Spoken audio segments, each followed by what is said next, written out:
Comment une Europe si puissante a-t-elle pu être prise au dépourvu? Le 8 mars 2020, alors que la crise frappait de plein fouet, les entreprises comme les dirigeants européens semblaient totalement désarmés.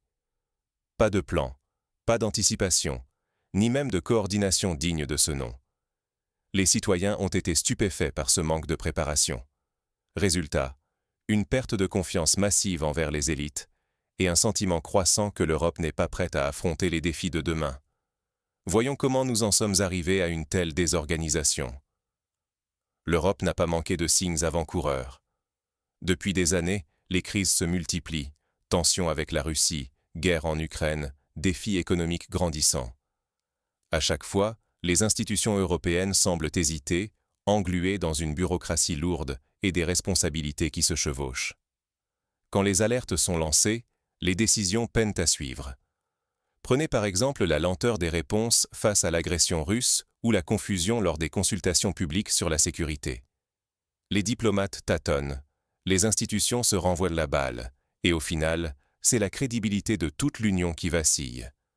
Ce manque d'efficacité risque d'enraciner des blocages institutionnels durables.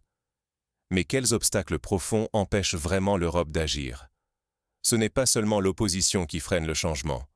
Au contraire, les soutiens traditionnels du système européen portent une part de responsabilité dont on parle trop peu. En réalité, beaucoup préfèrent ignorer leur propre rôle dans l'immobilisme. Prenons les alliances militaires et politiques. Leur coordination semble souvent improvisée, comme lors des tensions autour de la marine ukrainienne, où des vols militaires ont été retardés à cause de décisions prises sans vraie concertation. À Bruxelles, les votes du Parlement ou les annonces de la Commission se succèdent, mais combien d'entre elles sont suivies d'effets concrets? Trop souvent, tout reste lettre morte. Résultat, stagnation politique, gaspillage de ressources et une réputation européenne qui s'effrite un peu plus à chaque crise mal gérée. Mais alors, quelles conséquences cela a-t-il vraiment pour l'avenir de l'Union et ses citoyens? L'inertie peut-elle finir par tout détruire?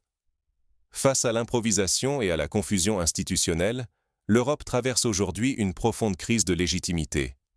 Les alliances se fragilisent, les tensions internes montent. L'exemple récent du soutien mal coordonné à des initiatives stratégiques ou encore la gestion chaotique de certaines urgences n'a fait qu'alimenter la méfiance. Beaucoup de citoyens, désabusés, ne se reconnaissent plus dans des institutions jugées lointaines, incapables de défendre l'intérêt commun. Résultat, les contestations explosent, la cohésion sociale vacille et la perte d'influence mondiale devient un risque réel. Si l'Europe continue sur cette voie, elle pourrait s'enfoncer dans les divisions et laisser filer des opportunités cruciales. Mais tout n'est pas perdu. Des leçons peuvent être tirées. Que faire pour éviter de refaire les mêmes erreurs?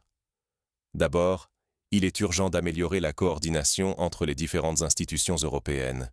Les ratés récents l'ont prouvé, agir seul ou en ordre dispersé mène à la confusion. Ensuite, il faut impliquer beaucoup plus les citoyens dans les décisions qui les concernent directement.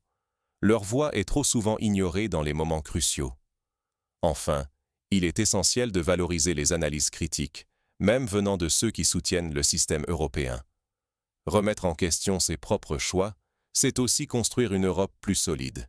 Sinon, le risque, c'est de voir les mêmes échecs se répéter encore et encore. Voici ce que chacun peut retenir et appliquer dès aujourd'hui. L'avenir de l'Europe dépend de notre capacité à regarder en face nos failles.